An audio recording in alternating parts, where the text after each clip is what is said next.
মিথ্যে কথা বলে ওখানে কেস গড়াবার চেষ্টা করছেন। মন্দির তোমরা পুড়িয়েছো, মা শীতলাকে তোমরা ভেঙেছো। হ্যাঁ, মজা? আমরা মজা দেখবো নাকি? আমরা ট্যাক্স পেয়ার, আমাদের ট্যাক্সের টাকা আপনাদের মাইনে হয়, আর আপনারা আমাদের উপর অত্যাচার করবেন। সিদ্ধারা ভেঙে দিয়েছে, হাটে গিয়ে সিদ্ধারাকে বেচে দিয়ে এসেছে। সিদ্ধারা বেচেছে সব। যারা জিহাদি যাকে ধরা হয়েছে তার সাথে যে 10-12 জন ছিল তারা কোথায় খুঁজে বের করুন। পারমিশন নিয়ে ভিডিও করতে হবে। আপনাকে করা হয়েছে, আপনার গায়ে ধাক্কাধাক্কি করা হয়েছে। আপনি হচ্ছেন আমাদের সংবিধানের চতুর্থ পিলার, স্তম্ভ, আমাদের সংবাদ মাধ্যম, মিডিয়া। সত্যি ঘটনা জানাতে হবে না বাংলার মানুষ, ভারতবর্ষের মানুষকে, যে আজকে পশ্চিমবঙ্গে হিন্দুদেরকে কিভাবে অত্যাচার করা হচ্ছে। পুলিশ তো এই সরকারের তাবেদারি করে। পুলিশ মন্ত্রী কে? মুখ্যমন্ত্রী। সব পুলিশ যে খারাপ এটা বলবো না, কিন্তু বেশিরভাগ পুলিশই পারচেসড বা ভয়ে। এই বুঝি সুন্দরবন ট্রান্সফার করে দিল।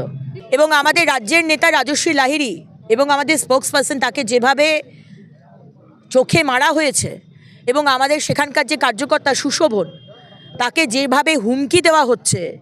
এখানকার আপনাদের বিধায়ক এবং তার সাকরেদরা বলছে আজকে রাতের মধ্যে তাকে নাকি অ্যারেস্ট করা হবে এবং এই সপ্তাহের মধ্যে তার ব্যবস্থা হবে। এখানে কোনো লুকোচুরি ব্যাপার নেই। সামনে এসে কথা বলতে বলুন, পাবলিকের সামনে এসে কথা বলবে। আমরা ভিতরে গিয়ে কথা বলি না, আমরা মানুষের সাথে কথা বলি।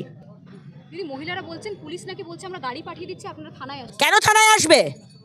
আপনাদের দরকার হলে আপনারা গিয়ে কথা বলুন। আপনাদের কাজ হচ্ছে মানুষকে প্রোটেকশন দেওয়া। আপনারা ডাকছেন কেস দেবেন বলে, লজ্জা করে না? অশ্বস্তম্ভের অপমান করেন ইউনিফর্মগুলো পরে। হ্যাঁ, শুধু মানে কি বলে তোলাবাজি করা, শুধু টাকা তোলা, বিধায়কের হয়ে টাকা তোলা আর তোলাবাজি করা। লজ্জা করে না? লজ্জা নেই? আমাদের টাকায় মাইনে হয়, লজ্জা করে না? পক্ষপাতিত্ব করছেন। শুনুন, এটা প্রথম ঘটনা নয়।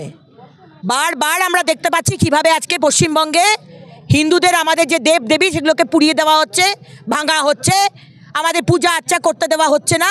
আরে আমরা কোনো পক্ষপাতিত্ব চাই না, আমরা চাই এমন সরকার হোক সবাইকে একভাবে দেখুক। আরে মুসলমানরাও তার ধর্ম পালন করুক, হিন্দুরা তার ধর্ম পালন করুক। উন্নয়ন করবেন না, কাজ করবেন না, রাজনীতি করতে এসছেন।